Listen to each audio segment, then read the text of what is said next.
para darle continuidad lo que vamos planteando la vez pasada, el día de hoy también haciendo valer que les hemos compartido el texto de introducción del narcisismo, creo que es importante que vayamos tomando algunas cosas de ahí.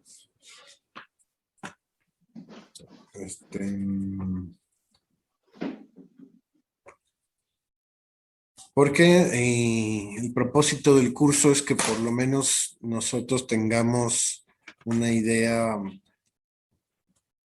clara de lo que Freud dice sobre el narcisismo, ¿no? Sobre lo que es el narcisismo en el psicoanálisis.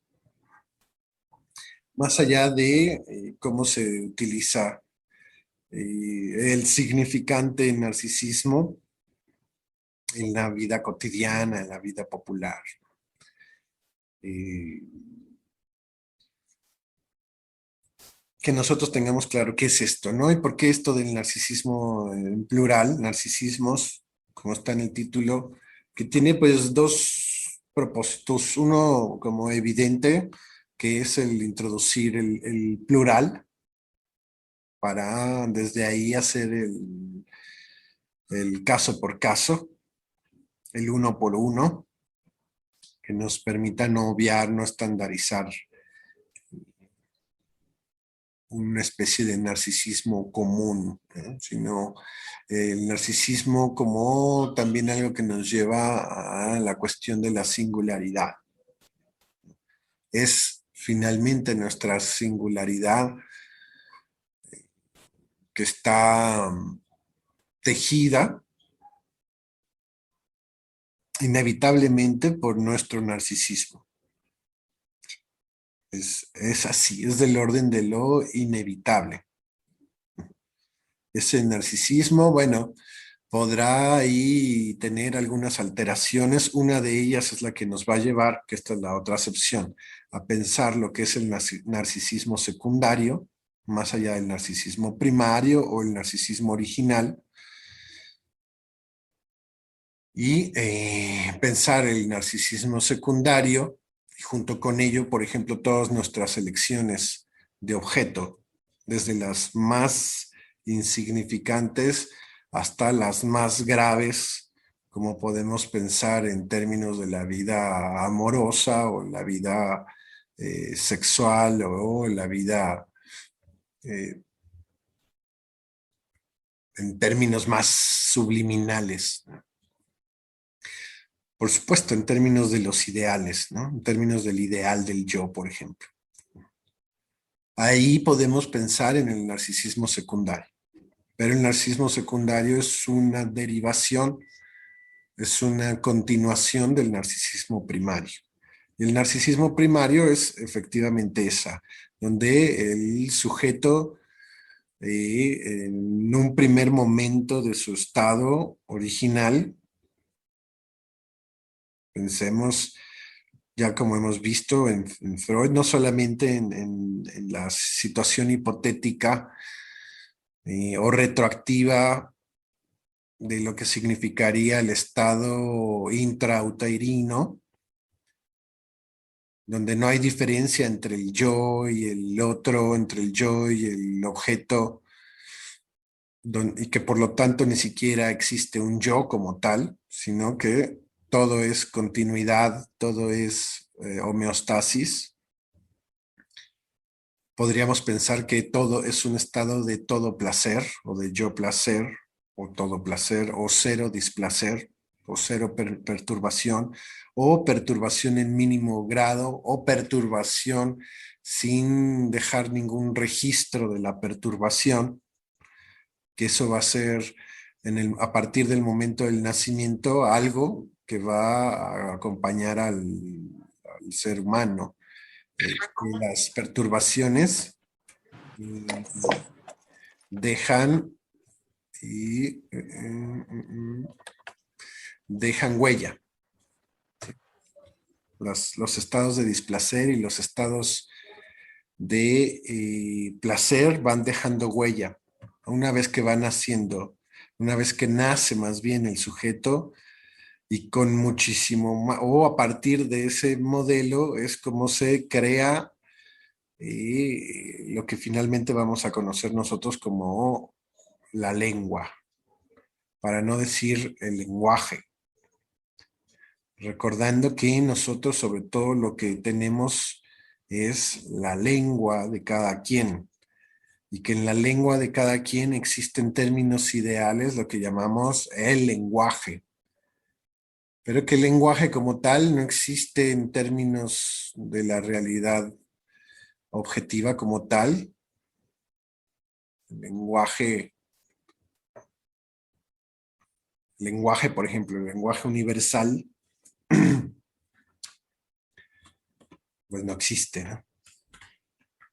No existe la lengua así con mayúscula, sino existe eso, la Torre de Babel, ¿no? Existen distintas lenguas, distintos lenguajes propios que intentan convivir y que entre ellos se ponen de acuerdo para pensar que existe efectivamente un lenguaje en sí mismo con una serie de significados en sí mismos.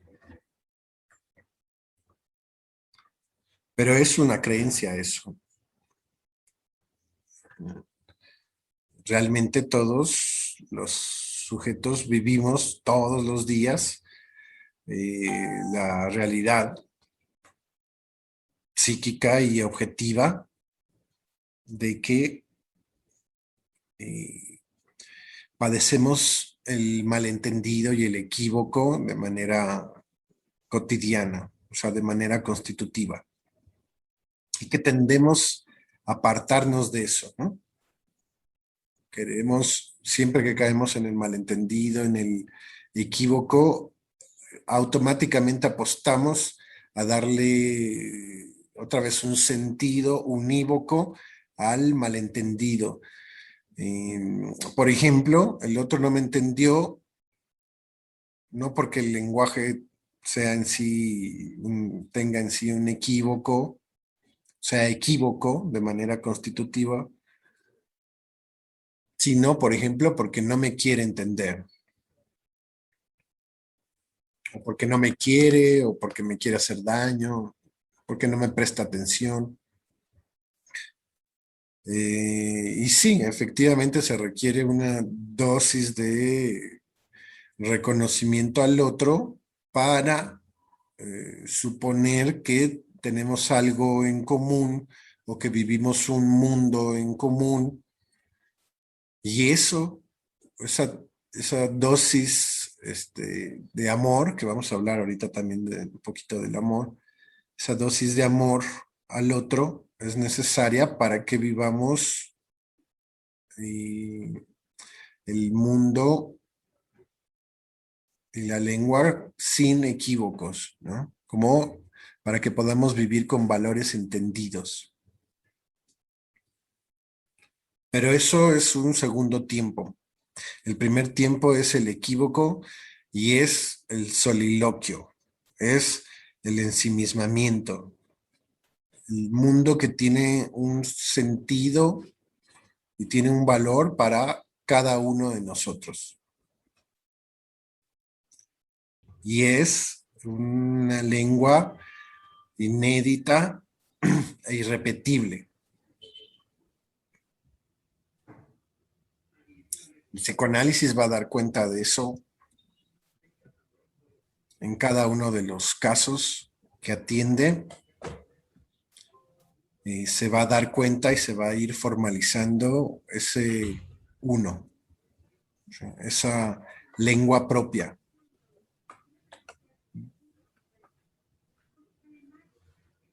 ¿Sí? Hasta llegar, por ejemplo, en un análisis se va a llegar a la asunción de eso y a la advertencia de eso y en función de esa advertencia cómo el sujeto va a reinsertarse en un mundo social o en ese otro social pero ya sin esa expectativa de que el otro en automático me comprenda, en automático me entienda o sepa de mi demanda o de mi deseo y que también en automático lo atienda y lo corresponda, ¿no? O sea, que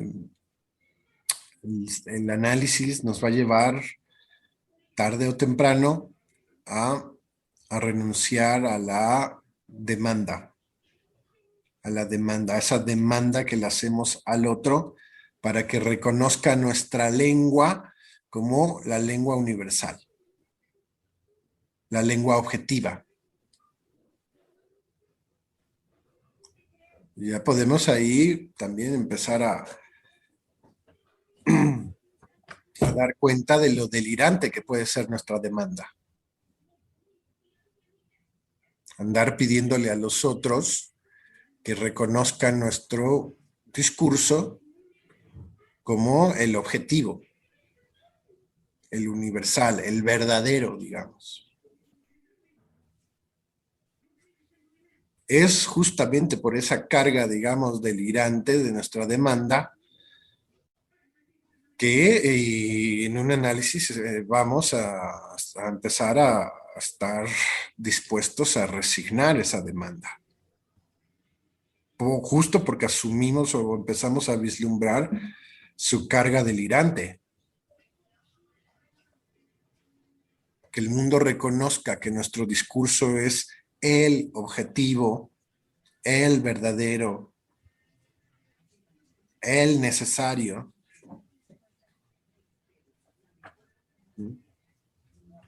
Eso es delirante. Si el sujeto no se da cuenta que eso es delirante, no, pues no lo va a resignar. Si el sujeto cree que eso es, vamos, si está convencido de que eso debe de ser así o de que eso es así, entonces más que renunciar o resignar esa demanda, va a insistir en esa demanda.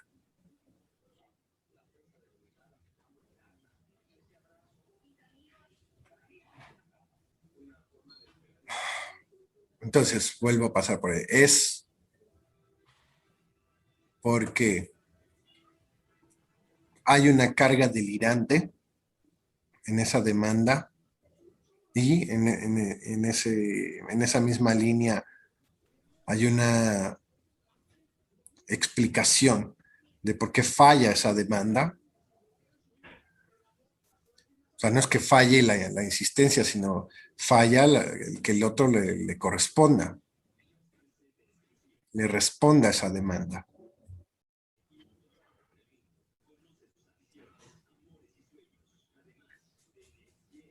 No se le cumple la demanda, ¿sí? Por esa razón, porque es delirante,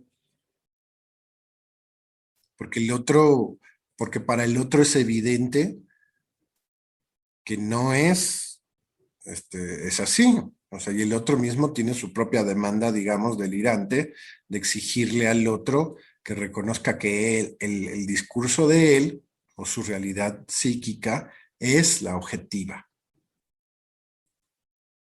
Entonces entramos en la lucha de poder especular del yo contra el yo, del yo contra el otro, para ver quién es el que somete al otro para imponer su verdad, para imponer su demanda y junto con su demanda su deseo.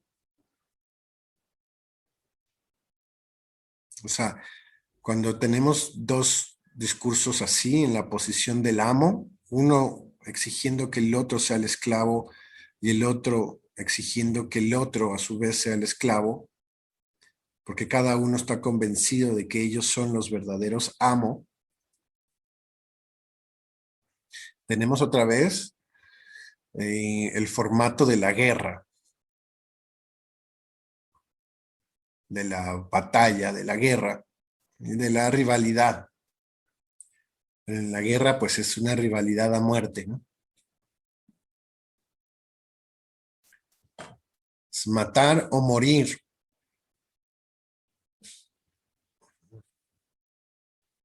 Eso me gusta poner el ejemplo de los nazis y de los judíos, porque en el fondo es una cuestión especular.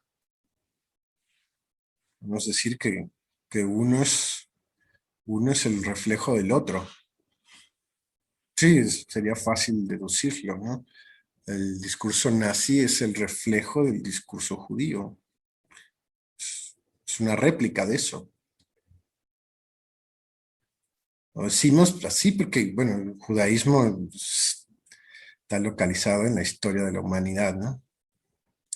Y el discurso nazi a partir de cierta fecha. Entonces es secundario al judaísmo. Pero se puede notar claramente cómo se juega ahí la imposición de un discurso como el discurso amo y como el discurso necesario, como el discurso objetivo, como el discurso conveniente, como el ideal a seguir.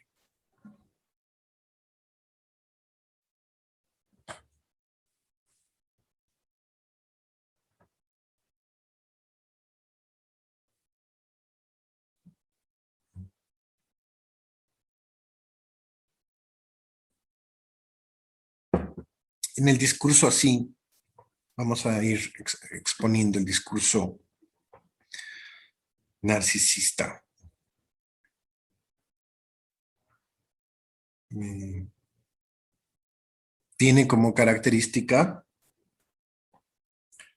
el alejar de sí, dice Freud, todo aquello que lo empequeñece.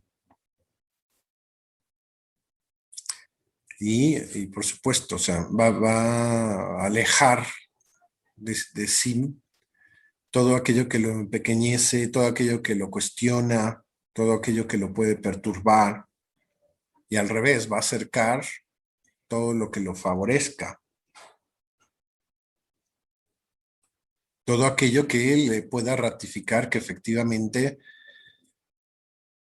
ahí voy a irme al concepto básico, que ratifique que él es una fuente de placer. Entonces, en el narcisismo primario, el yo es una fuente de placer para sí mismo.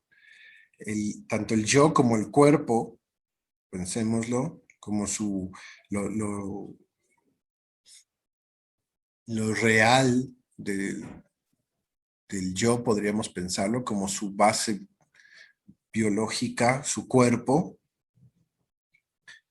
es una fuente de placer. Y ahí sí todos, o sea, en el bebé es palpable cómo es su propio cuerpo, o anótenlo así, su, su sí mismo, cómo es su self, ¿no? Su sí mismo, una fuente de placer. Si pensamos, como lo hacemos desde el psicoanálisis, que la teta es una extensión del cuerpo del bebé, ¿sí? Es algo, digamos, que antes de que naciera, él tenía, ¿sí? Él no tenía separado de sí mismo el objeto de su necesidad y el objeto de su deseo. Así lo pueden anotar. El no tener fuera de sí mismo o fuera del alcance de uno al objeto de nuestra necesidad o de nuestro deseo. Eso es narcisismo primario. Tener la capacidad autoerótica. El tipo de satisfacción autoerótico es el que corresponde al narcisismo primario.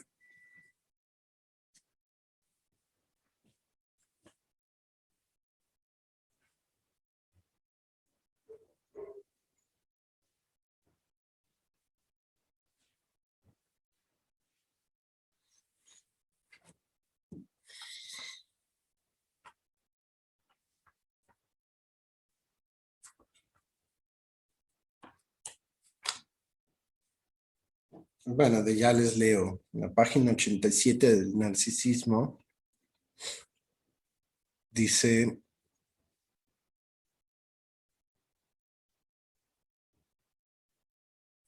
que se ama, según el tipo narcisista, a lo que uno mismo es, a lo que uno mismo fue, a lo que uno querría ser y a la persona que fue una parte de sí mismo.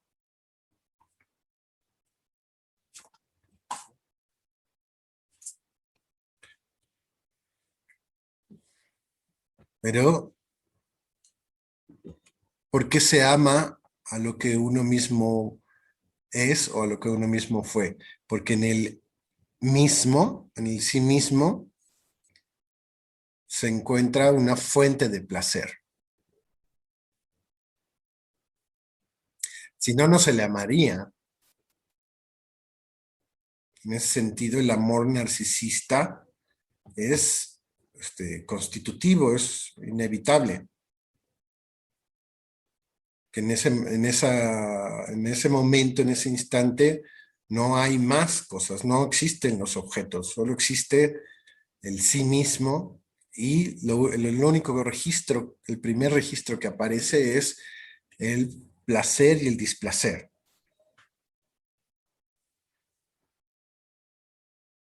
Digamos que el displacer tendría que ver con el tiempo, el lapso en que no se encuentra la fuente de placer. El tiempo que transcurre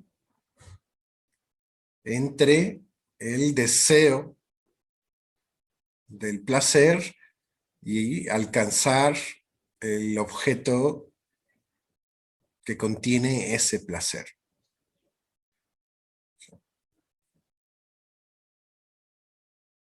Si hay una continuidad, no hay nada, no hay tiempo, no hay espacio, no hay mundo exterior, no hay mundo interior.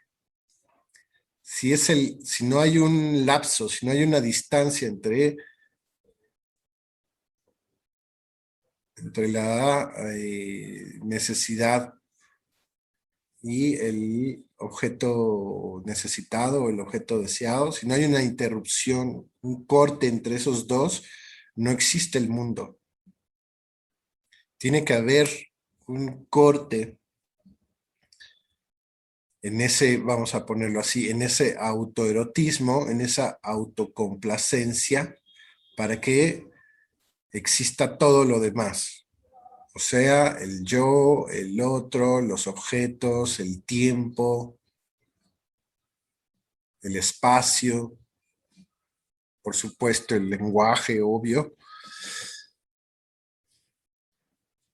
Y entonces, imagínense, para evitarse, ahí tenemos la clave, ¿no? Para evitar el tiempo, la distancia, el espacio, el yo al otro, lo único que hay que hacer es recuperar la satisfacción autoerótica.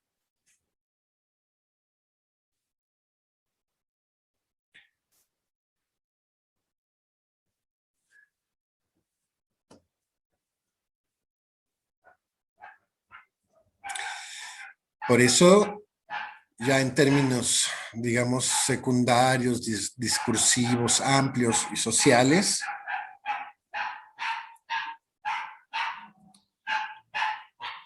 podemos comprender el perrito, podemos comprender por qué es tan tentadora la oferta de la autosuficiencia, incluso tan deseable y tan razonablemente eh, conveniente, ¿no? La cuestión, yo no estoy, ahorita no estoy diciendo autoerótico, pero supongo de fondo el autoerotismo para hablar de autosuficiencia.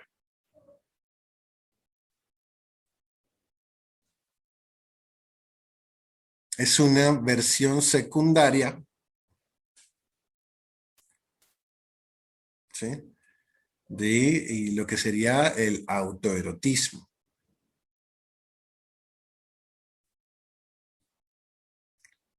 Es secundaria y no es la original, ¿no? Pero se parece, porque en la autosuficiencia sí existe. Hola Fernanda, qué bueno que prendan sus camaritas. Sí existe el tiempo, ¿no? Entonces yo necesito un garrafón de agua y tengo que ir a la tienda para comprar el agua, regresar y ya poder tomármela. Pasó un tiempo para alcanzar, digamos, el objeto de la necesidad, el objeto del deseo. Pasaron, si ustedes quieren, 5 minutos o pasaron, si estamos en el pueblito no sé qué, 3 horas en lo que fueron al pozo y regresaron.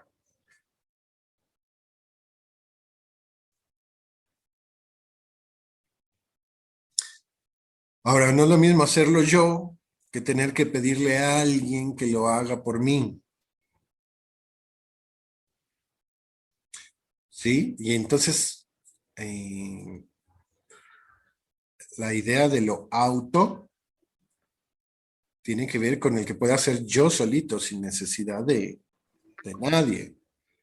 Ya saben que en el origen y en el fondo es sin la necesidad de la madre o de la función o del objeto madre original que veíamos, lo repito aquí, como ese trauma original que todos tenemos, que tiene el ser humano, de la dependencia del amor del otro para poder alcanzar los objetos de la necesidad reales. Como he dicho acá, ¿no? El alimento, el calor y el medicamento, ¿no? Si el otro no nos acerca ese medicamento, ese calor o ese alimento, nos morimos. Entonces, dependemos más allá de la existencia de los objetos reales de la necesidad, de la voluntad del otro para acercarnos eso. Acá en el ejemplo que vamos dando, se puede pensar más en términos sociales, clásicos. Es lo mismo que yo pueda ir al pozo, para no decir aquí al Oxxo, al pozo ahí a 1 hora y traérmelo yo y no depender de nadie, a que necesite pedirle el favor porque no puedo caminar hasta allá a mi sobrino y a ver si tiene la voluntad de traerme el garrafón del pozo.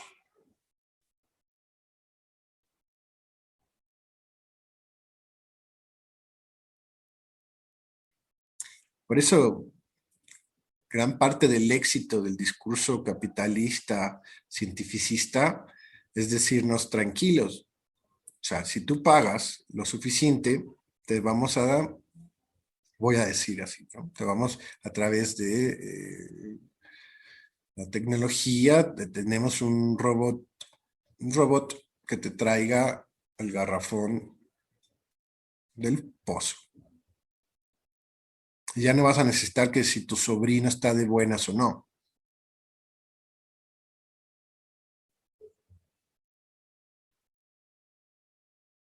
pero sí necesitas dinero, eso sí.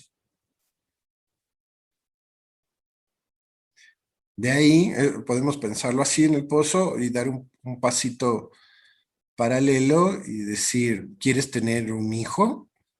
No necesitas del amor de un hombre y de cumplir sus condiciones y no sé qué. Podemos hacer la inseminación artificial, pero eso sí necesitas dinero. Así que digas gratis y que... No, no, no, no, porque eso cuesta. Entonces, al final, a través del dinero, pues, el discurso capitalista, uno puede evadir los caminos o las dificultades del amor del otro, ¿no? Tanto para ir al pozo como para que me den un hijo, inseminación artificial, o la clásica, ¿no? Para tener sexo.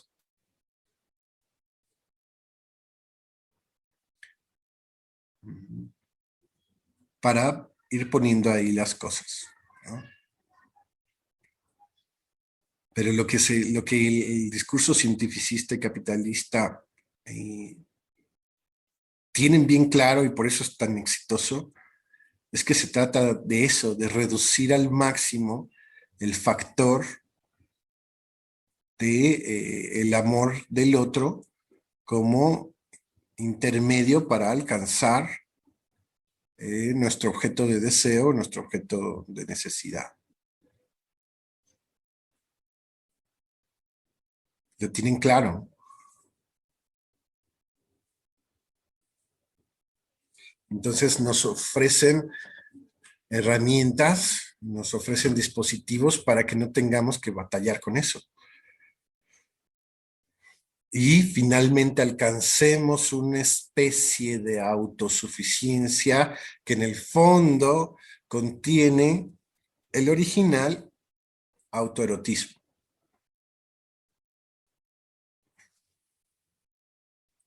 Voy a poner así como una nota para ir como que dibujando varias piezas de estos esquemas, ¿no?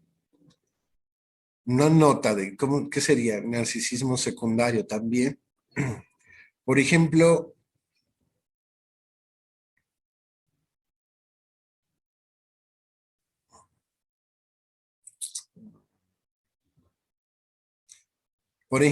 el cómo quisiera al hijo que voy a tener con inseminación artificial. ¿Qué cualidades quisiera que tuviera? Si tiene el pelo lacio, chino, rojo, negro, si es, por supuesto, niño, niña.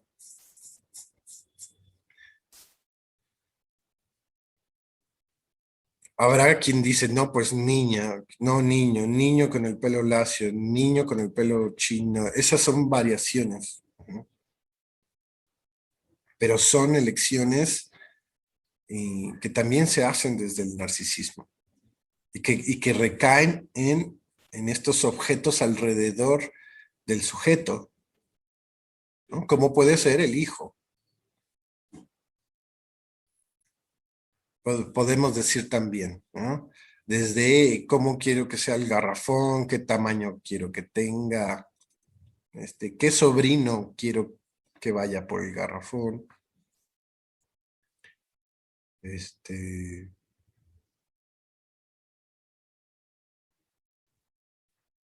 por supuesto, ¿no?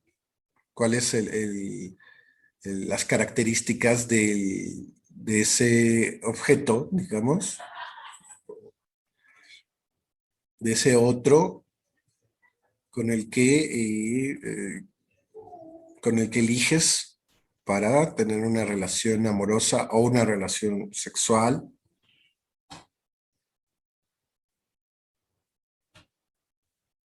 Igual, ¿no? Con el dinero, la prostitución, pero en la elección, aquí se ve muy claramente, pero es en la más mínima elección, inconscientemente o conscientemente, como ustedes quieran, pero hay hay un determinismo narcisista.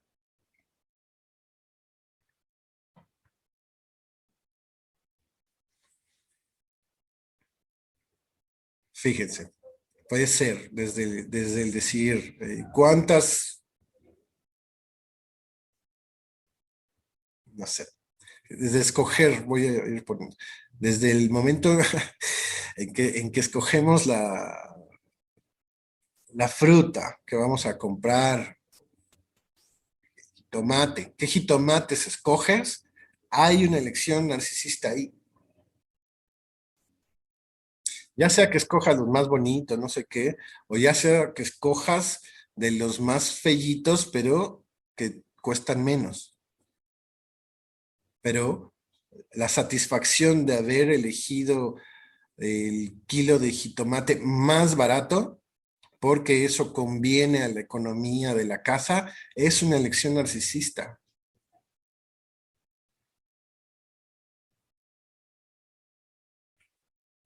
Ahorré 5 pesos.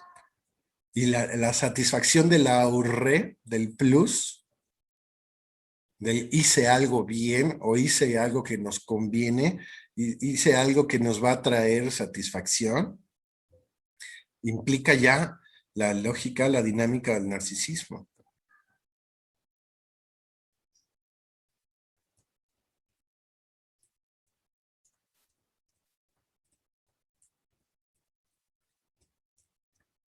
Así que no solamente se trata de, digamos, de pensar que el narcisismo se juega cuando se escogen los objetos más caros o los objetos más cercanos a la perfección. No solamente ahí, sino se juega más bien en ese cálculo de qué tanta satisfacción, entre comillas, autoerótica puedo alcanzar en mis elecciones de toda mi vida cotidiana. O sea, en mis elecciones vamos a ponerlo 24/7, como dice.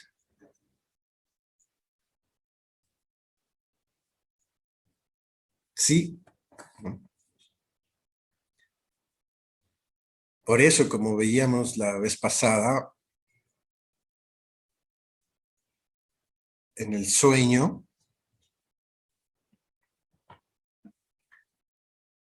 los sueños están construidos desde un narcisismo muy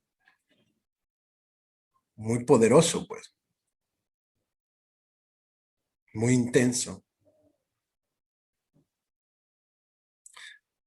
independientemente de que sean pesadillas o no. O sea, pero el sueño tiene que ser lo suficientemente intenso y lo suficientemente congruente en la línea del narcisismo que implica, y tomo la definición de Freud de sueño, de la figuración del cumplimiento de deseos inconscientes. Esa figuración del cumplimiento de los deseos inconscientes es una figuración narcisista. Es poder hacer como que se cumplen ciertos deseos inconscientes, hacer como que se cumplen, tiene esa carga de autoerotismo, de satisfacción autoerótica, como en la alucinación, ¿no? Que claramente podemos localizar en la psicosis, es así. O sea, no tengo que esperar a que en la realidad objetiva común yo me encuentre en Egipto, ¿no? Sino que mi propia alucinación me hace experimentar, ahí pónganlo, de manera autoerótica, que yo estoy en Egipto y estoy este, en una celebración egipcia.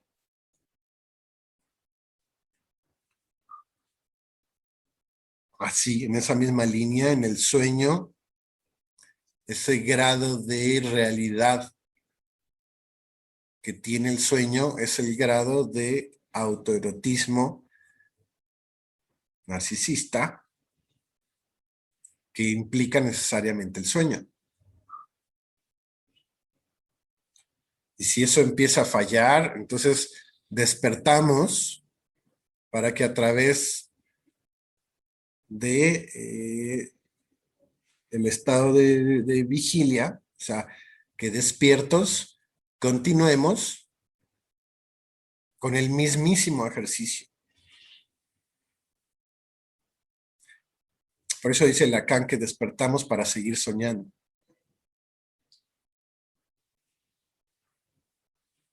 O sea, cuando ya no se puede figurar el cumplimiento del deseo en el sueño, despertamos para intentar figurar el cumplimiento del deseo en vigilia. Y entonces estamos donde queremos estar, en el cuarto que queremos estar, en la casa que queremos estar, bueno, por lo menos en la que hemos podido conscientemente lograr estar. Igual no estamos en el palacio aquel, pero estamos en nuestra casa. Y ahí empieza a alimentarse ese narcisismo secundario a través de estos objetos, mi cama, mi retrato, mi baño, mi pareja, mi...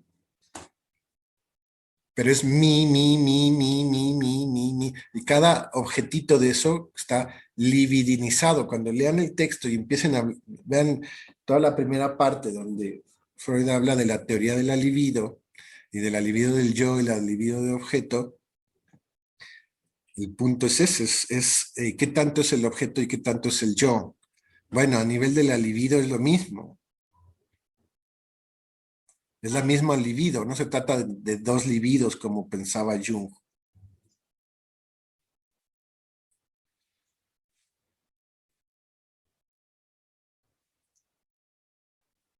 Ok, pero esa libido, pongan ustedes que es narcisista.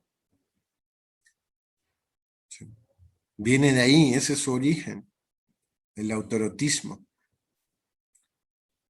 La energía libidinal autoerótica, digamos, la energía libidinal propia para que un sujeto pueda ser considerado pues vivo, ¿no? Un cuerpo, que ahí todavía ni siquiera hay un sujeto del inconsciente como tal, sino un cuerpo vivo pueda tener dinámica. Y a partir de ahí empieza a construir desde el registro de placer y displacer sus brújulas en el mundo.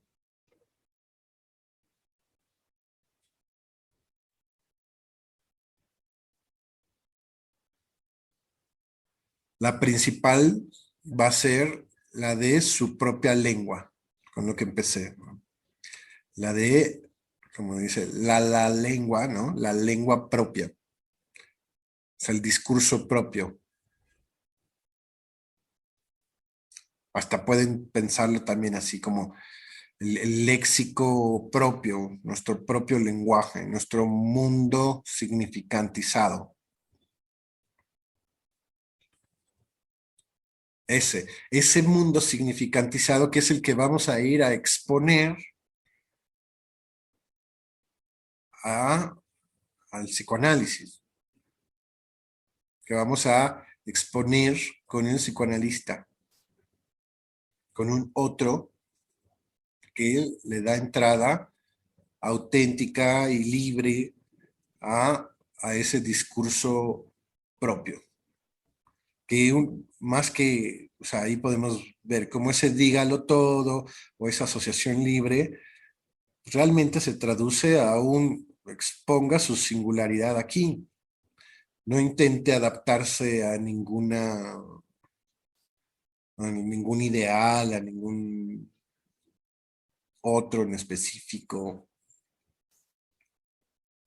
sino exponga su propia lengua, exponga su propio discurso y expóngalo varias veces.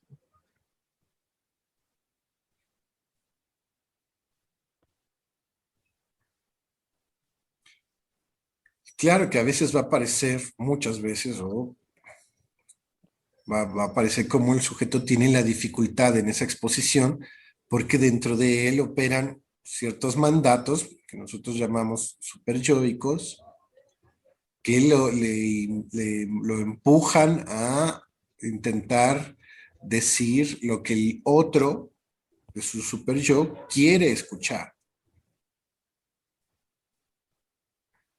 O sea, donde el discurso de él está alterado por la demanda del otro. Para decirlo en términos edípicos, donde el discurso de él está alterado por la demanda de los progenitores.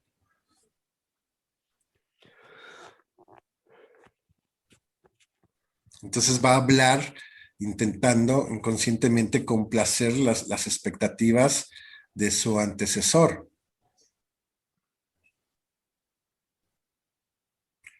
O sea, en ese sentido va a intentar hablar bien, pero en ese intento que está condenado al fracaso, de vez en cuando falla. Y sale un lapsus, sale un olvido, sale el, el, el síntoma indomable, eh, sale algo que ni siquiera calculó. Y entonces, en el análisis, esas cosas se van recogiendo y se van poniendo en un lugar aparte, valioso, en el psicoanálisis. En la civilización, eso se tira a la basura y se descalifica como un error, no, no quise decir eso, etcétera. Mis neurotransmisores están fallando un poquito, pero no así acá en el psicoanálisis. Acá no, no. ¿Por qué? ¿Por qué? Porque para nosotros es una manera en donde sale, por así decir, una producción auténticamente más adecuada a ese narcisismo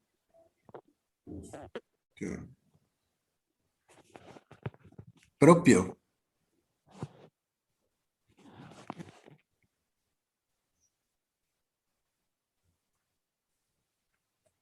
Pues entonces sí, el narcisismo propio está alterado por el narcisismo de nuestros antecesores.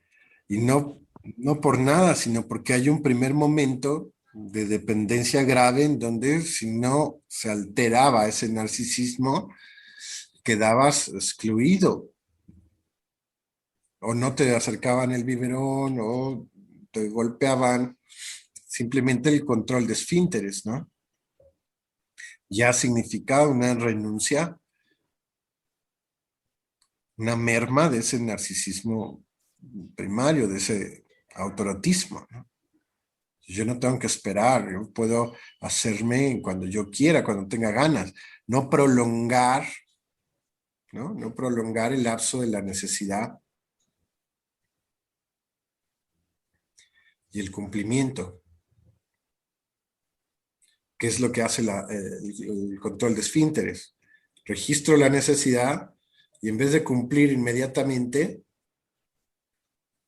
lo prolongo hasta encontrar las condiciones a nivel de la percepción suficientes para entonces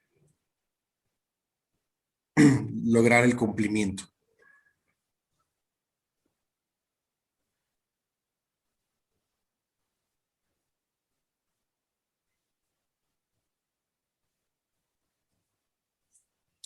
Bueno, entonces ese narcisismo se va alterando de tal forma que a veces, digamos que el resultado es doblegarse completamente al otro, ¿no? Y hacer de la demanda del otro mi propio ideal, pensando que esa es la única alternativa y que sí decíamos, bueno, en ese momento, pues al bebé pues no le queda otra, salvo porque, y aquí es bien importante tocar también lo que nos dice Freud en el texto, el propio narcisismo del adulto, o sea, de los padres, proyectándose en los hijos, Mm. No, bueno, más. quiera evitarle cualquier estado de displacer, ¿sí? De vicisitud al bebé. O sea, que el adulto, a través de su propio narcisismo, que hace ver su continuación en el hijo, sigue trabajando así y entonces empieza a ver en el hijo el ideal del yo. Y entonces el hijo es el más bonito del mundo, es el más inteligente, es el más talentoso. ¡Wow! En serio es brillante, ¿no? Y lo cree en términos de realidad objetiva, hasta lo aclaran. Y no creas que es porque es mi hijo, ¿eh? Es porque es del orden de la realidad objetiva. ¿Verdad, vecina? No, sí, sí, vecina. Sí, lo que usted diga. Pero es el narcisismo propio el que eleva esa percepción al nivel de la realidad objetiva.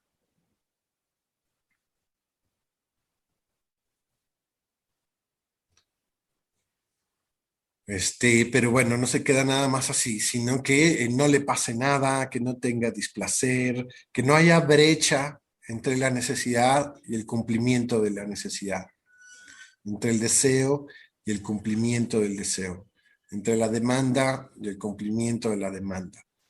O sea, poder favorecer todo en tanto mundo exterior al hijo para que se aproxime lo más posible y lo más continuamente posible al estado autoerótico propio del narcisismo primario.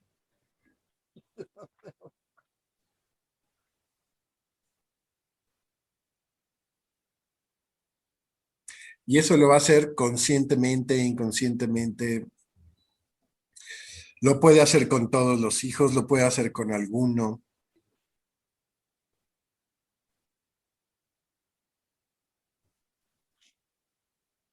Puede ser que no lo haga. ¿Y cómo es eso? Por ejemplo, si el narcisismo eh, primario es tan fuerte en el adulto, este puede ser capaz que no esté dispuesto a ningún tipo de proyección y ningún tipo de desplazamiento, sino que esta cuestión del ser amado, del ser autosuficiente, del, eso del complacerse a sí mismo, de ser una fuente de placer, no solamente este, autoerótica, sino en el delirio de grandeza, una fuente de placer en sí mismo, o sea, del orden de la realidad objetiva, en donde no solamente me puedo complacer a mí mismo o a mí misma, porque esto es un rasgo que dice Freud que puede ser más reconocible en ciertas mujeres, no en todas, en ciertas mujeres que no tienen ningún empacho en asumir esa vanidad, como los felinos, dice, como algunos felinos, que son muy independientes, muy, ¿no? Como los gatitos o los tigres o los leones, pero que pueden pensar que no solamente son capaces de complacerse a sí mismos, ser autosuficientes, autoeróticos, sino que los demás quisieran de esa fuente de placer. Y que por supuesto no se lo van a compartir a cualquiera, ¿va?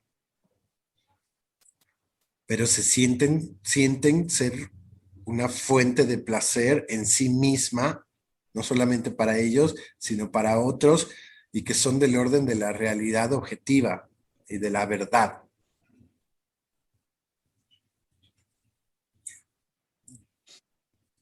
No sé cómo decimos nosotros, pues como una diva, ¿no? Una diva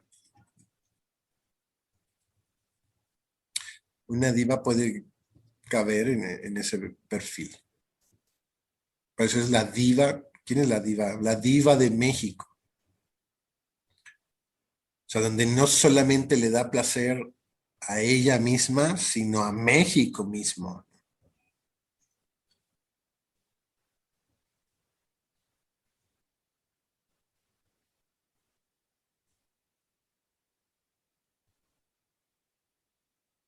Es lo que dice Freud, que sobre todo en las mujeres más hermosas es más localizable este asunto del narcisismo o del amor narcisista.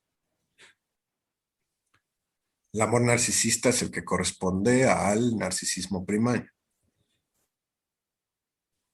Y el amor de objeto o de apuntalamiento es el que corresponde al narcisismo secundario.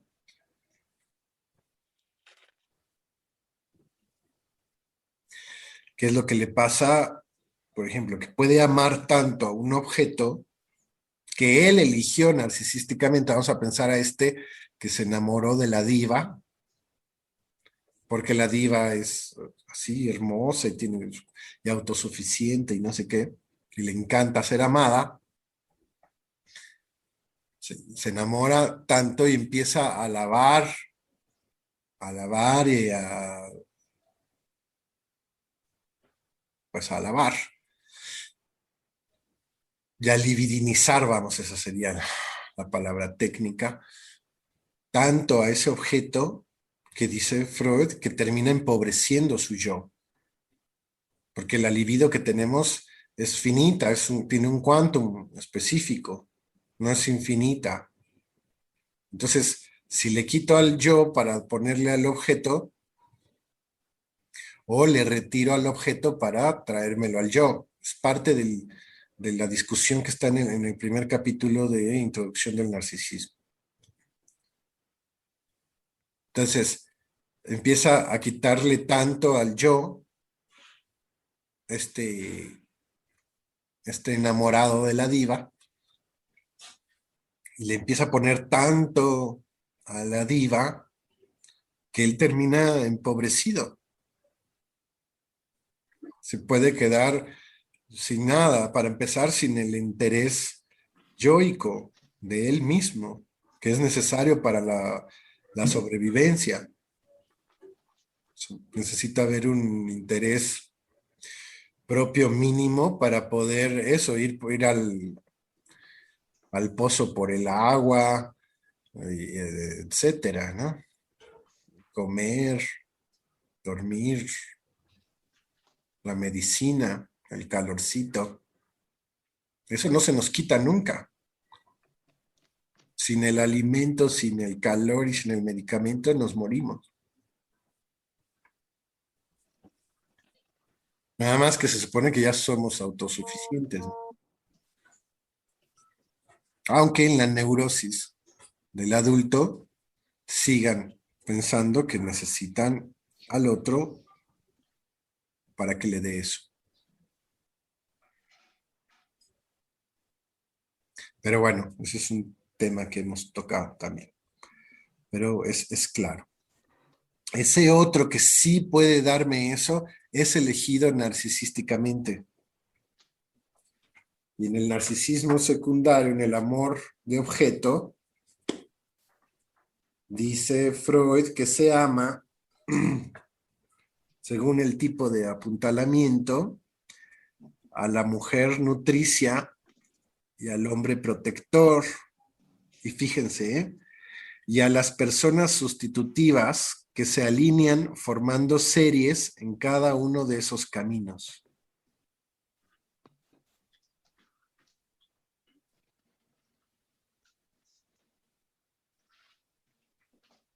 Otra vez se los voy a leer. Entonces, a la mujer nutricia, al hombre protector, esas parecen como que obvias, pero es muy interesante para ver el narcisismo secundario, el punto C. O sea, a las personas sustitutivas que se alinean formando series en cada uno de esos caminos. ¿Cuáles? El de lo nutricio, la mujer nutricia y el hombre protector.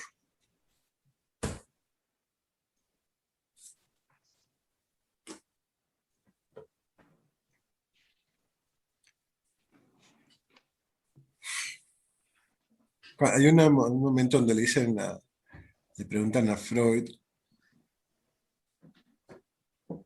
qué es lo que quiere el hombre, qué es lo que quiere un hombre, que Freud lo tipifica más aquí como el que ama con narcisismo secundario o el ama a través del objeto, o sea, el amor de apuntalamiento. O sea, que pone en otro lado o en otro objeto la fuente del placer. Piénsenlo así. Primario está en uno, la fuente de placer. Secundario está en otro lado, ya sea objeto, persona, con sus múltiples construcciones. Pero dice que quiere un hombre, quiere la fama, ¿no? El reconocimiento de los hombres y el favor de las mujeres. Y de alguna manera, está ahí a nivel de las series estas, ¿no? El favor de las mujeres no solamente es una cuestión sexual, sino cualquier favor. ¿Cómo puede ser el, este, esto del taco, pues, la nutrición? O, como decía un paciente, o sea, esta mujer está ahí para lo que yo quiera, pues la vecina, para coserle el pantalón, para lavarle la ropa, aunque no es su pareja ni nada, sino es esa mujer, otra, que le da favores. Aunque sea, piensen en la fondita que compramos, no sé qué, y la señora, vamos ahí porque la señora nos pone surtidito, nos da el piloncito, ese favorcito, o no vamos ya ahí porque no nos da, ya no nos da, ya no le echa tanto arroz como antes. Pero eso tiene que ver con esos favores, ese extra que es como un signo de amor. Y entonces, cuando el otro nos reconoce, puede entrar en esta serie de el padre protector, el hombre protector y la mujer nutricia. Y ahí entre lo nutricio y lo protector está lo que hemos localizado del medicamento, el alimento y el calor. ¿Quiénes queremos? A nuestros amigos. ¿Quiénes son tus amigos?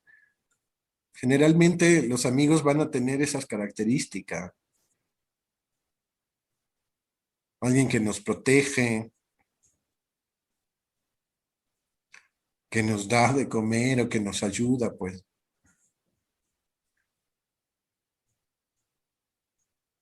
Que nos da un favor, que nos da un signo de amor. Entonces, los, los objetos, digamos, los objetos sujetos que vamos construyendo y vamos erotizando, libidinizando nuestras vidas, son esas. Son las que cumplen con nuestro narcisismo secundario. Y por eso también puede ser que uno a veces quiera más a ciertos amigos que a ciertos familiares, ¿no? A veces ciertos personas extrañan, ¿no? ¿Cómo es posible que yo encuentre más, vamos a poner así, estos favores en personas que no me conocen que en mis propios familiares? Y más alarmante a veces es cuando dicen, ni en mi propia madre, ¿cómo es que en mi propia madre me haga eso? No puede ser. Pero bueno, ¿por qué insistir ahí cuando puede haber otros lados, no? Pero bueno, y pueden haber ya caprichos, ¿no? Bueno, pueden estar en función de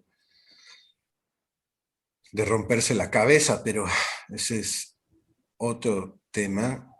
Eso va con el más allá del principio del placer, eso va con el goce, eso va con la pulsión de muerte, que también es constitutiva, dice Freud.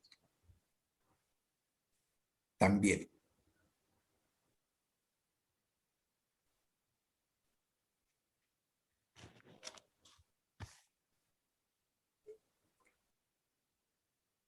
Entonces, por ejemplo, esa idea de que mi madre tendría que hacerlo, no sé qué, en el fondo no es otro reclamo más que mi madre no me favorece mi autoerotismo.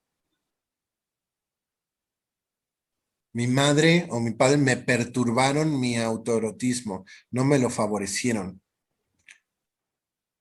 ¿Ok? Pero hace rato les hablaba que al revés, hay otros que por ese narcisismo le favorecen todo el autoerotismo posible al hijo. Entonces tenemos los dos lados de la moneda. ¿Cuál te caiga? Pues eso es un asunto contingente, pues, pero siempre están los dos lados de la moneda. Y puede ser que una vez te cayó un lado de la moneda y 15 veces el otro lado de la moneda, o mezcladito, o equilibrado, o no sé. Eso es una combinatoria que habrá que localizar en cada caso. Pero lo que es del orden del narcisismo primario, propio de la demanda delirante del sujeto, y ya no estoy hablando del psicótico, sino del sujeto, del inconsciente, la demanda es que el mundo, el otro, acepte que está ahí hecho para favorecer nuestra satisfacción autoerótica. Esa es la demanda delirante, pero que todos cojeamos de eso en algún grado, en algún momento, y que un análisis, un psicoanálisis va, para que haya habido psicoanálisis, tiene que haber hecho un tratamiento de eso también. Un psicoanálisis que no haya hecho ese tratamiento de ese narcisismo en el sujeto no es psicoanálisis. No, no hay un final de análisis donde el sujeto venga intacto en ese narcisismo, en esa demanda delirante de exigirle al mundo que por favor responda a su función real objetiva, que es facilitar nuestro autoerotismo.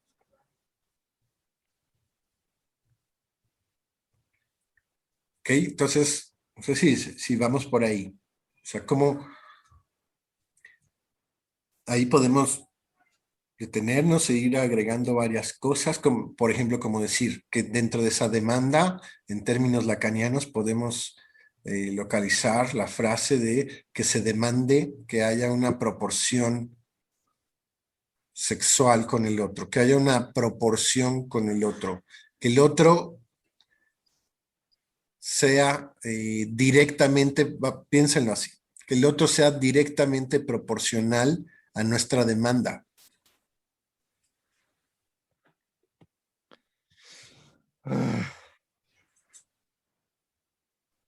Eso, cuando Lacan dice que la proporción sexual no existe, se refiere a eso, que la proporción entre los sexos no existe, se refiere a eso, que no hay proporción en la relación de la demanda con el otro, se refiere a eso. O sea, lo que sí puede pasar es que el otro intente ahí adecuarse a la demanda, pero como no es así, como no es omnipotente, eso va a fallar, a menos que entren en un delirio a dos, donde el otro auténticamente cree una complacencia de responder a la demanda del otro y estén delirando ahí para crear esa ilusión de que efectivamente está ahí hecho para cumplir la demanda del otro, en términos reales, objetivos, sin participación subjetiva, sin artificios, sino de manera natural, congénita, predestinada, para que veamos estos mismos tintes en los delirios psicóticos, pero el objetivo es que podamos tenerlo, el concepto de, de raíz, para que ya lo secundario sea verlo en la neurosis o en la psicosis, pero independientemente de cómo se dé en la psicosis o en la neurosis, estamos hablando de lo mismo, de un narcisismo constitutivo.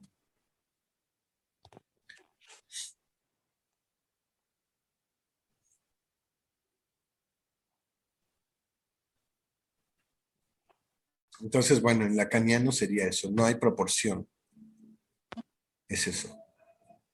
Pero el esperar que sí lo haya es un asunto delirante. Y eso pues es lo de menos. Nada más es que es delirante. No porque sea delirante eso ya tiene que dejar de existir. Como delirante puede ser, por ejemplo, en el discurso cientificista, que todo será posible tarde o temprano si seguimos la línea de la investigación cientificista, que alcanzaremos todos los imposibles, nada es imposible, ¿no? Eso es delirante, pero bueno, puede ayudar.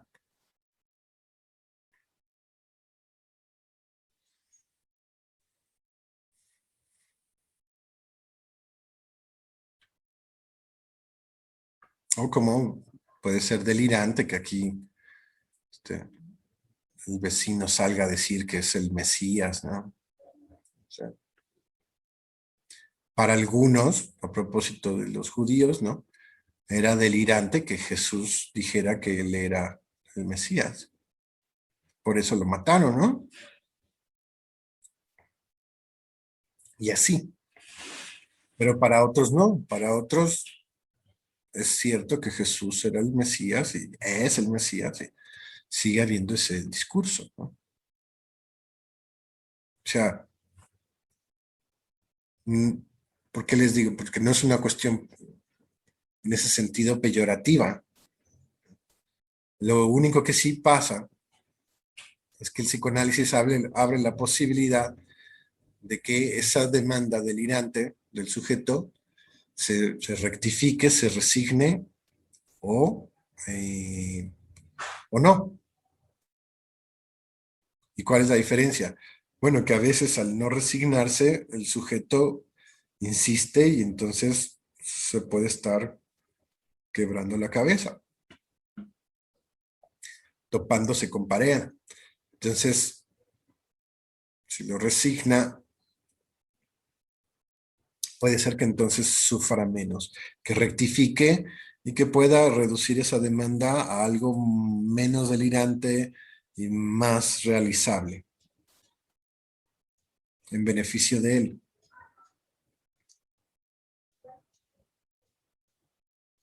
Por eso estas cosas de que todo, de que nada es imposible, ¿no? De que querer es poder, son cosas delirantes. Si lo piensas va a suceder. ¿Qué pasó? O sea, es hacerle creer al sujeto que tiene el don de la omnipotencia de los pensamientos, ¿no? Eso es delirante. Estaría bueno, ¿verdad? Ojalá.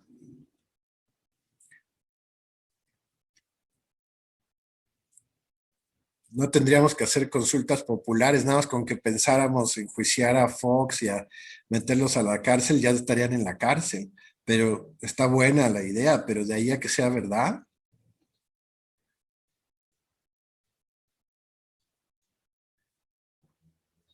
Querer es poder, sí, sí, sí. No, no, no, señor, no es así. Pero se oye bonito. Ah, bueno, se oye bonito. Pero se vende. Bueno, se vende. Está bien. Nada es imposible. Ok. Solamente hazlo. Just do it. Ok.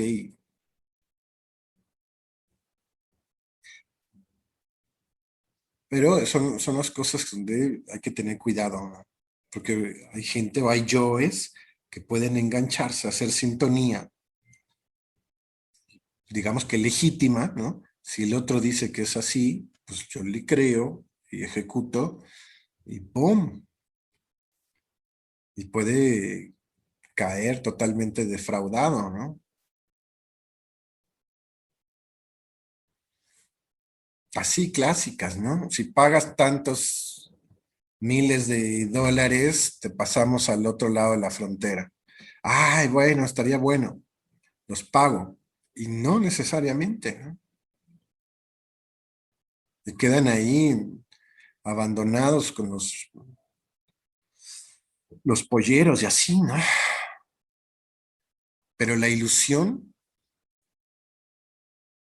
es real, pues si el sujeto puede darlo todo y pagarlo todo con tal de que supuestamente se le vaya a cumplir ese deseo, ¿no? Y no necesariamente. Bueno, si tienen ahí comentarios o preguntas, es momento para activar su micro. Sí, yo, Venga. buenas tardes, noches. Sí, este tema eh, de del narcisismo y la autocomplacencia,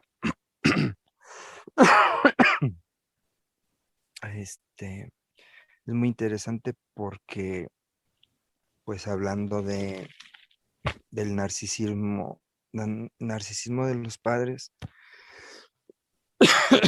perdón, visto a través de sus hijos,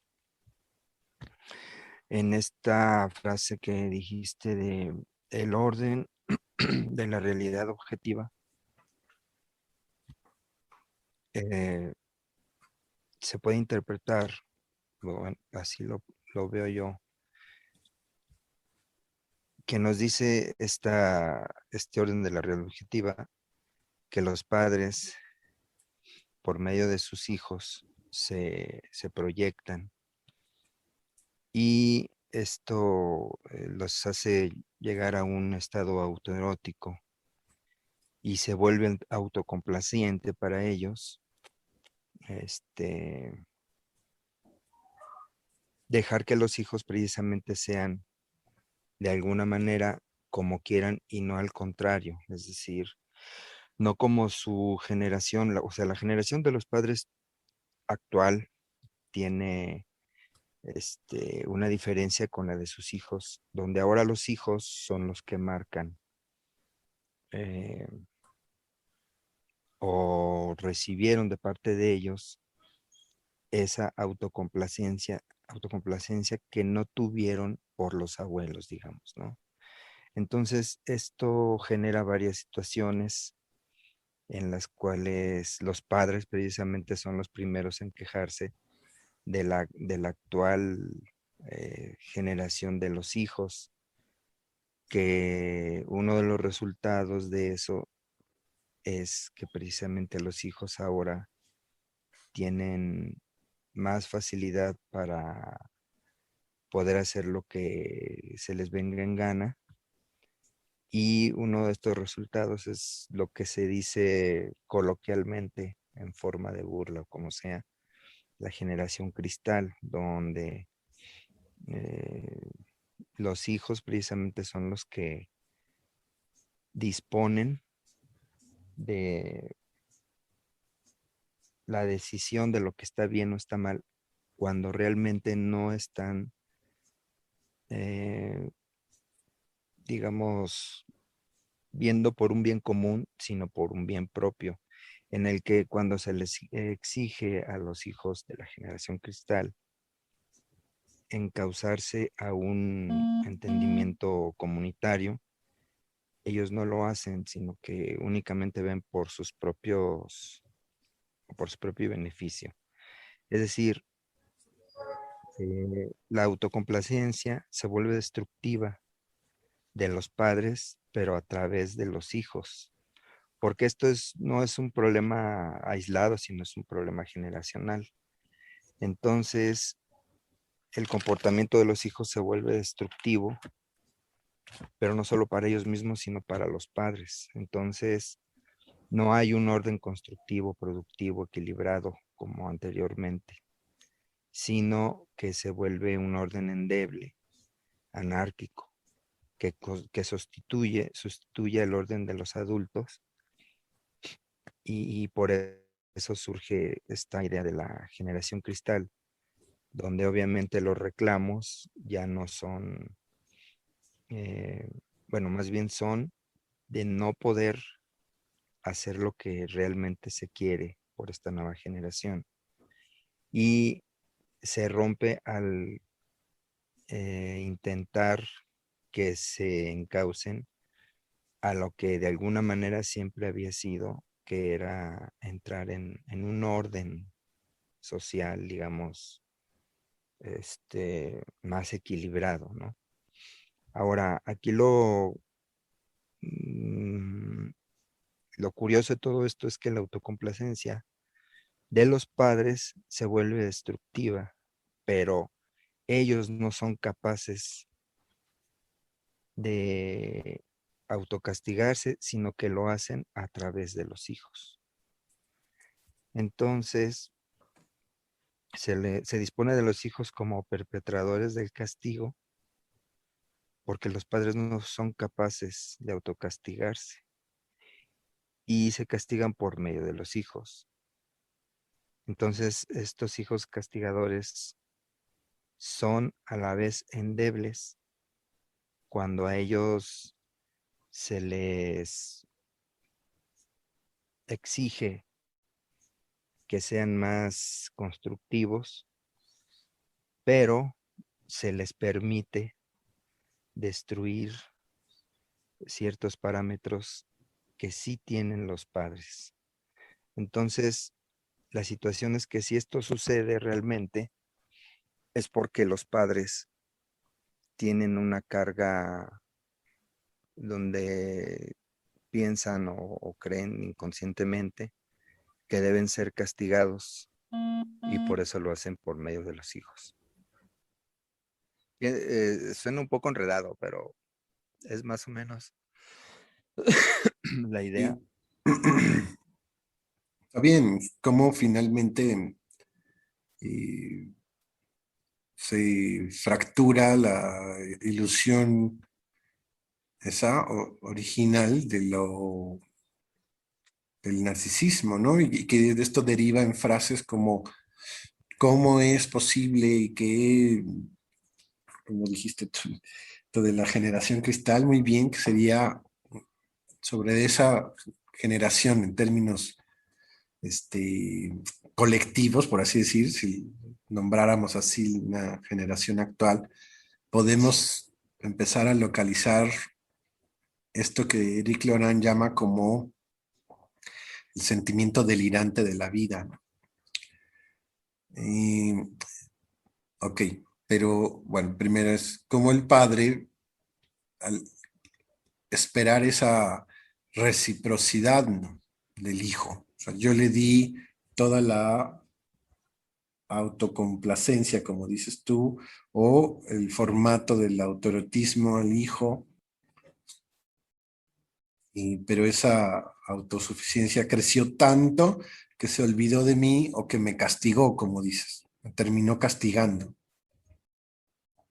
Entonces ahí es donde se derrumba la ilusión de que ese era el camino de la auto, del autoerotismo o del narcisismo primario del padre, ¿no? Que creía que se iba a continuar con el hijo y finalmente con el propio egoísmo del hijo, la no reciprocidad, hace que se derrumbe esa ilusión o ese deseo original, esa pretensión narcisista,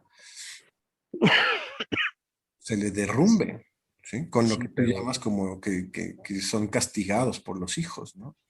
ajá, sí, porque no son capaces de autocastigarse, pero entonces ahí entra el problema, ¿por qué sienten esta generación de padres que deben ser castigados? O sea, ese es el gran pedo, perdón.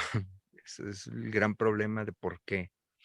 ¿Por qué se tiene que registrar un autocastigo que no se puede hacer y se perpetra por medio de los hijos, digámoslo así? Pero aparte de todo eso, los padres lo disfrutan porque dicen precisamente, no, no importa, mi hijo está pasando por un bache y si yo lo pasé, pues entonces ellos también. Entonces, esto querría decir tal vez en cierta medida, no sería completamente todo, pero que en algunos casos los padres sienten culpa de haber hecho tal vez lo mismo en su juventud y por eso aceptan que sea así o lo provocan, porque obviamente el disponer ciertas restricciones no dejarían que esto sucediera, ¿no? Pero si se les da a una generación, porque es que el problema es generacional, no es una situación aislada. Si los padres dan en un sentido la libertad a una generación de realizar situaciones que los van a afectar directamente y dicen que pues que es normal cuando esto no fue en su generación, entonces quiere decir que lo están aceptando, pero también lo están provocando, o sea, inconscientemente, pero lo provocan y pues las causas no las sabemos, las ignoramos, pero realmente eso sí, sí sucede. Lo raro es eso. ¿Por qué se acepta el provocar esto para recibir ese castigo? Porque realmente sí lo padecen. O sea, es un padecimiento moral a pesar de que colaboran para que esto suceda. Y hay frases que dicen, como veíamos la vez pasada, ¿no? Como, ¿qué hice yo? El sujeto se recrimina a sí mismo, se culpa a sí mismo de lo que está sucediendo y eso tiene como consecuencia la expectativa del castigo. Sí, pues me lo merezco o fue mi culpa, algo no hice bien. Y eso en la misma línea de no querer cuestionar al otro y que se utiliza ese otro para garantizar finalmente el propio castigo. Por un lado. Por el otro lado, cuando hablabas de lo generacional, parece bien esa vertiente. Y la otra, pensarla, que cuando ese yo, digamos, del adulto, y no se queda nada más reducido digamos, a la familia primaria, sino se puede llevar a una dimensión de linaje o de comunidad, como la comunidad judía o la comunidad nazi, donde si el favor o la reciprocidad se cristaliza, o sea, dentro del mismo gremio yoico, entonces se cumple, pues, se cumple la idea del éxito de esa autosuficiencia que implica en el fondo ese autorotismo, ¿no? El, quedó en familia o quedó en el terreno nazi o quedó en el terreno judío, pero quedó. Entonces es el judaísmo el que se sigue perpetuando y sigue creando las construcciones sociales y políticas necesarias para que se produzca la figuración del cumplimiento del deseo, la Pues sí, perpetuidad. Y junto con eso, la ilusión de la inmortalidad, ¿no? pues sí, pero ahora que lo dices así, sí, hay mm, otra explicación, digamos, que me salta así de repente, que precisamente como Freud y Kafka son los primeros históricamente en criticar la tradición judía, que fue de las más herméticas y protegidas en toda la historia de la humanidad, y ellos la, la cuestionan, porque ellos nunca, los judíos en su tradición, nunca jamás justificarían ni lo imaginarían siquiera el criticar a los padres, a la figura paterna. Y cuando Freud y Kafka lo hacen, aunque bueno, Kafka nunca lo hizo directamente, pero pues nadie puede ser tan, eh, tan inteligente y a la vez tan estúpido para no saber que lo que haya escrito fuera publicado alguna vez, porque era muy importante. Entonces obviamente sabía que lo que le escribiera iba a ser publicado alguna vez y con esa intención lo hizo. Entonces, bueno, no es un tonto Kafka, realmente lo hizo a sabiendas de que se iba a publicar o dar a conocer, pero entonces Freud y Kafka, al criticar a los padres dentro de la traducción judía, el mensaje en este sentido a raíz de lo que dices es que precisamente ellos están eh, dando la idea de que se critique a los padres. O sea, esto yo o sea, lo podría ver de una forma como conspiranoica, de que entonces todos hagan lo mismo, cuando en realidad esto no fue lo que se permitía ni lo que se hacía en cualquier tradición religiosa, donde está precisamente también aludido la figura paterna, que es intocable, Dios es intocable, los padres son intocables, pero a raíz de esta idea que se mete en el subconsciente, también por eso muchas generaciones comienzan a cuestionar su generación antecesora, que es la sagrada, intocable, respetable y venerable, ¿no? Entonces podría ser que también ellos hayan hecho esto de forma inconsciente, aunque Freud no creo, sino que ahora se puede cuestionar todo antecedente, toda autoridad, para entonces yo también poder a través de esto conformar otro control. Porque de alguna manera también el psicoanálisis es una forma de control, y más como lo hizo Freud, que bueno, en alguna ocasión hemos platicado de eso, que fue una forma de comerciar de alguna manera grandilocuente y obviamente tener un control social comunitario, porque precisamente es una forma de designar lo que está bien o mal y cómo controlarlo, ¿no? Pero bueno, aquí lo importante sería decir que precisamente como Freud y Kafka cuestionan lo que nunca se debió cuestionar, ahora todos lo pueden hacer y entonces esto va a provocar una, una ola de sin fin de cosas que pueden ser más controlables después. Cierto, muy bien, muy buen punto.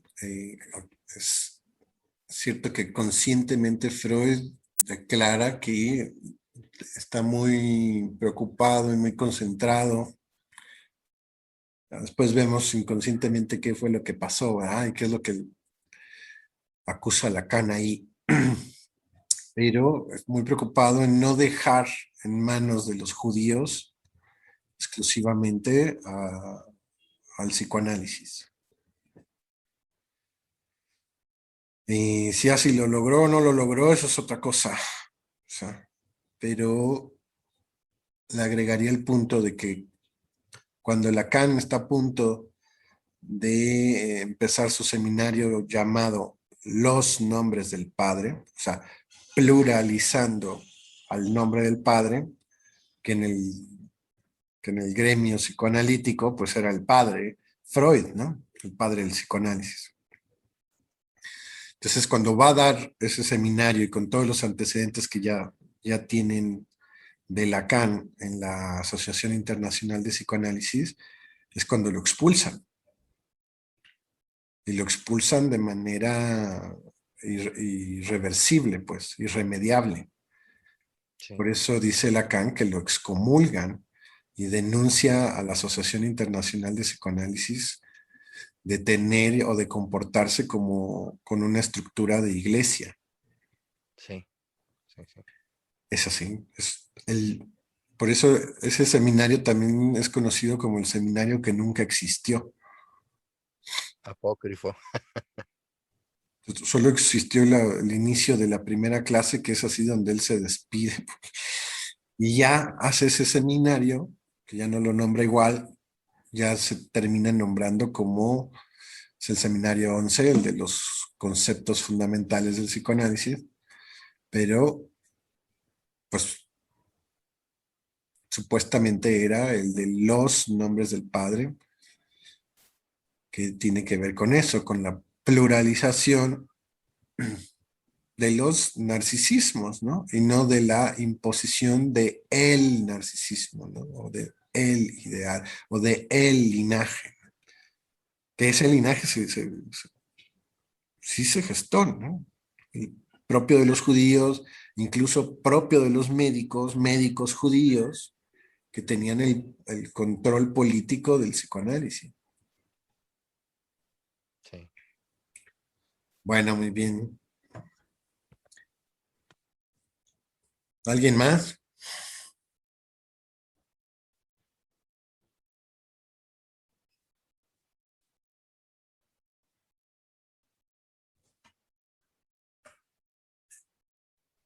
Yo tengo una duda, profe. A ver, Anaí. Entonces se podría decir que a partir del narcisismo secundario y amor de objeto por apuntalamiento que se da, este, este amor podría estar dirigido a lo que es en sí en la religión, lo que sería Dios o el Padre.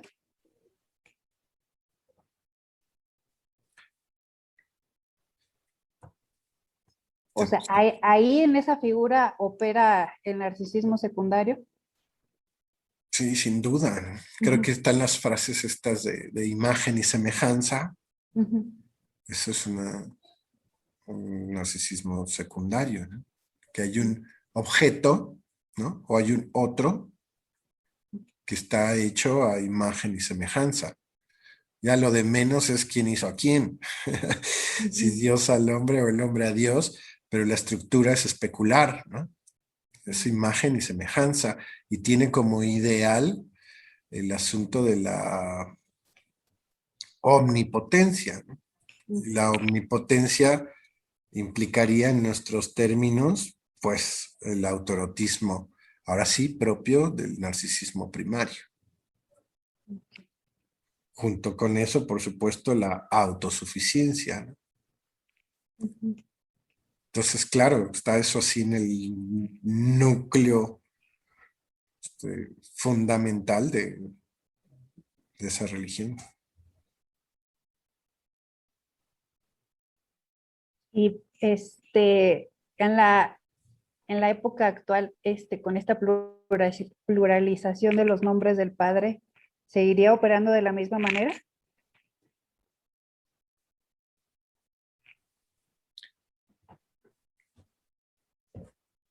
En la época actual de la pluralización de los nombres del Padre, ocurre algo bien importante, que es también lo que vamos a estar ahí armando en el curso, ¿no? porque se traduce así, en las homofonías, la pluralización del nombre del Padre tiene homofonía con la pulverización del nombre del Padre. Pluralización y pulverización hacen homofonía. Entonces, en la connotación de pulverización del nombre del Padre, tenemos la imagen o la idea de destruir, hacer polvo al nombre del Padre. Y junto con eso, por ejemplo, la ley, ¿no? Y junto con eso, por ejemplo, el límite. Ahí es donde puedes articular con la época esto de no hay límite. Es como, no hay ley, no hay padre, todo es posible, eh, todo está permitido, ¿no? Puedes traer la frase de Dios ha muerto, ¿no? Ahora todo está permitido. Es eso, es pulverizar al Padre y por lo tanto, supuestamente, todo está permitido. Pero ¿qué es ese todo? ¿Qué quiere decir todo está permitido? Lo digo así en cortocircuito. Entonces, está permitido, eh,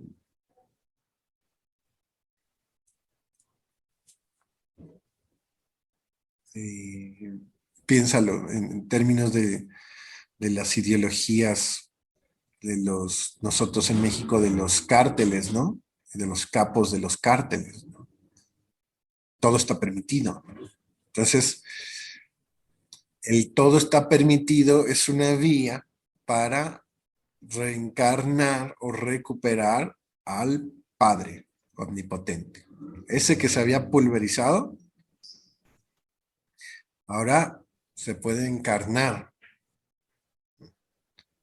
Y entonces retorna el Padre primordial, el Padre de la horda, y la idea de que todo podemos hacer todo lo que querramos, ya sea a nivel de los capos estos, del Z40 y así. El Z40 me gusta el caso porque era alguien, bueno, está todavía en la cárcel, pero era alguien que se comía a sus víctimas, que comía el corazón de sus mejores enemigos.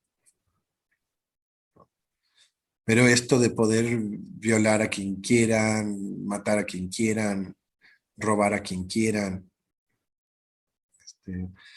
también en la misma línea de los protagonistas de Cuello Blanco, esta idea de todo es posible, de impunidad, por ejemplo, ¿no? Cero consecuencias, ¿no? Todo es posible.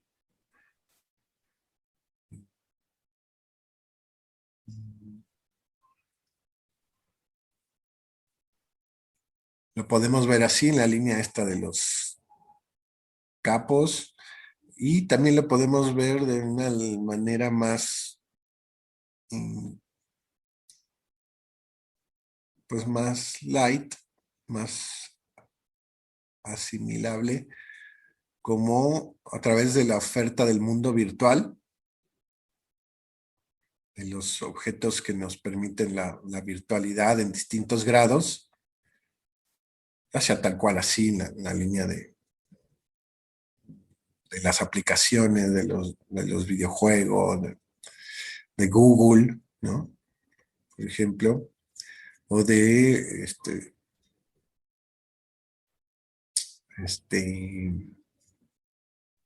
de simular, de las simulaciones, ¿no?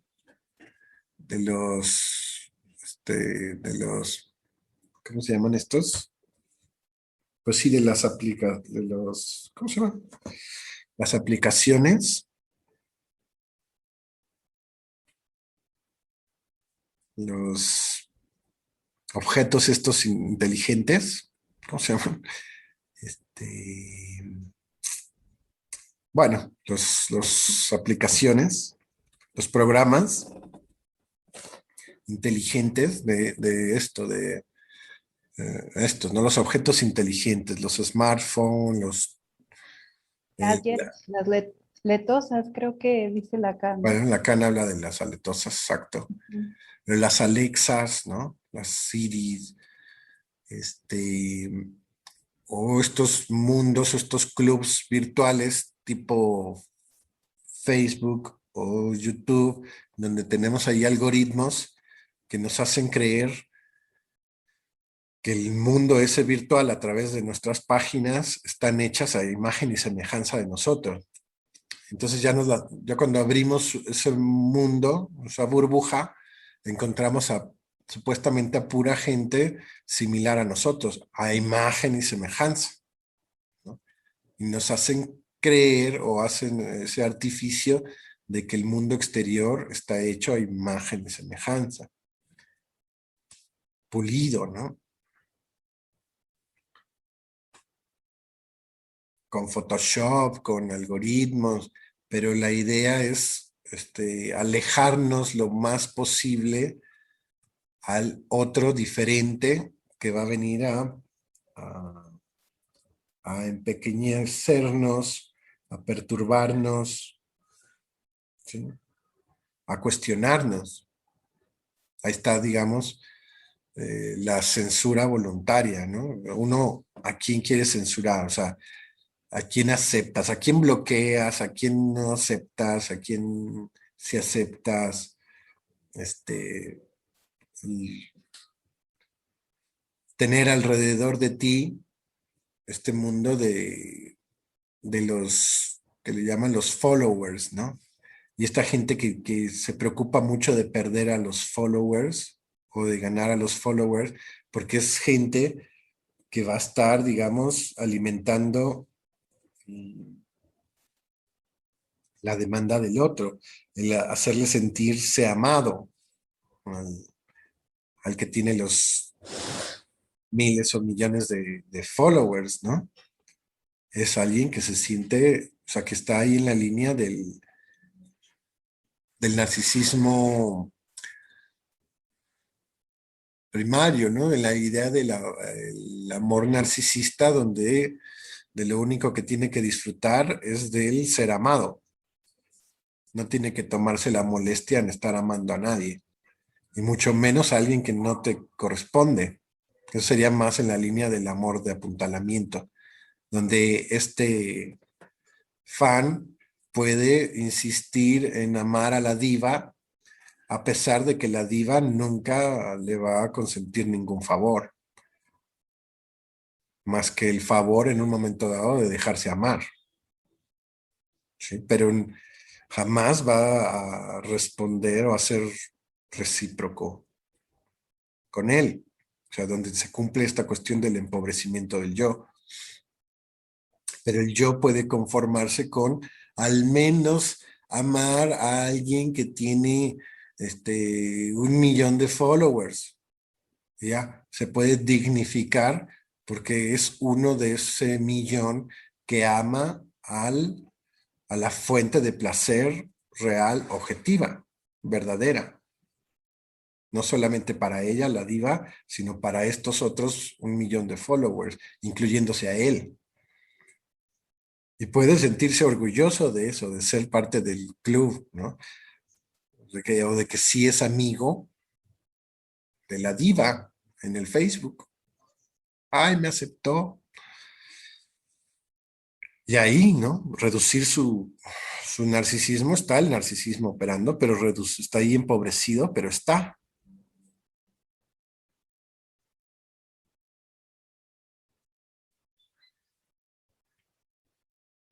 Entonces, bueno, Lacan habla de el objeto A en el cenit de la civilización, o sea, en el punto alto del horizonte, o sea, ese punto que todos podemos ver, los que estamos en la superficie, está no el nombre del padre, piensa no el significante amo, no la ley, sino el objeto de goce, el objeto A.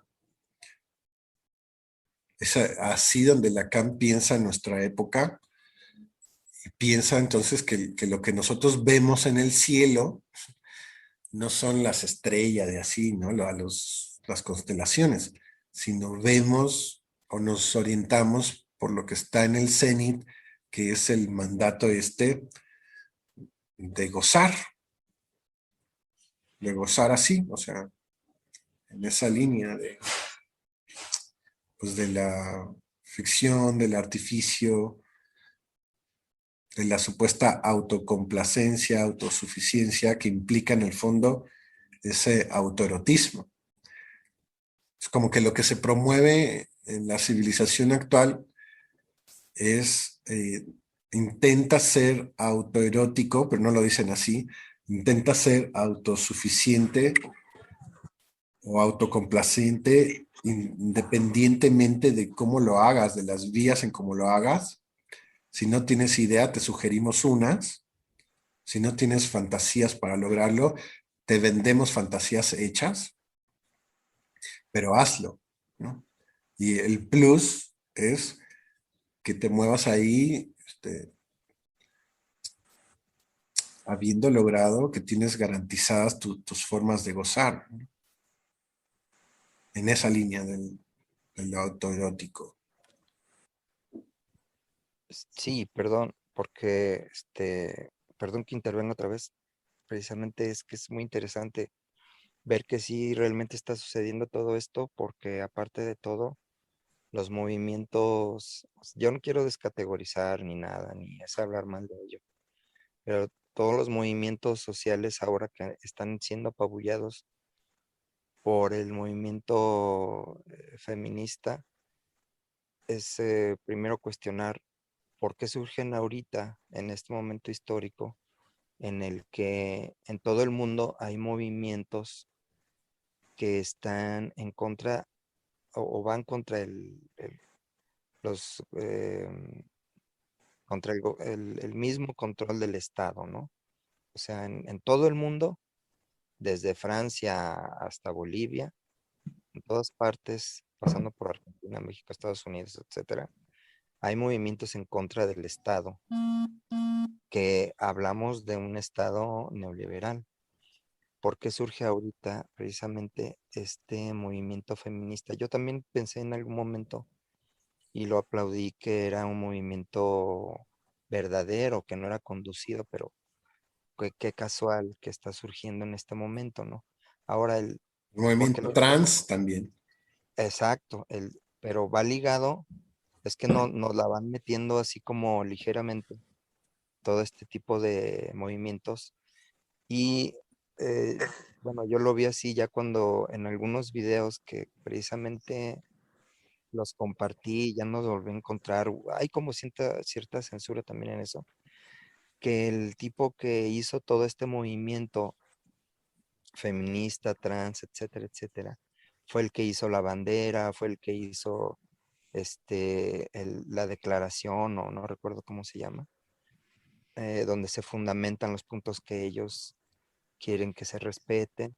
Es el mismo que también hizo el discurso o la idea, para precisamente también aceptar o proclamar la pedofilia, la zoofilia y todo este tipo de nuevas relaciones, como dices, que son impuestas para que por medio del erotismo se llegue a la autocomplacencia.